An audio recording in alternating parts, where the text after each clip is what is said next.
थोड़ी सी हिस्ट्री बताती चलूँ। जो टी ट्री ऑयल है वो सदियों से ट्रेडिशनल मेडिसिन में यूज किया जा रहा है और जो ऑस्ट्रेलिया के लोग थे वो टी ट्री के पत्तों को क्रश करते थे, उसके बाद उसमें से ऑयल को एक्सट्रैक्ट करते थे। जो कॉमन बीमारियां हैं जैसे कि खांसी, नज़ला, जुकाम, फीवर वगैरह, वो सर्दी के लिए भी इसको यूज करते थे।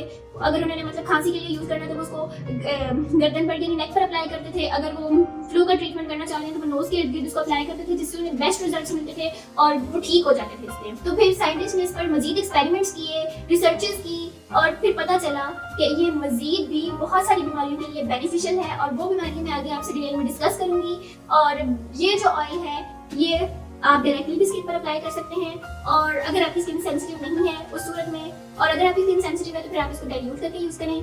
आज भी जो है 100% undiluted pure tea tree oil जो है वो अवेलेबल है और उसकी डाइल्यूटेड फॉर्म्स भी मौजूद हैं जो कि 5 से 50% तक जिनकी मिकदार लेकर स्किन के लिए बनाए गए प्रोडक्ट्स में शामिल की जाती है, जो कि फिर आपको सेल की जाती है।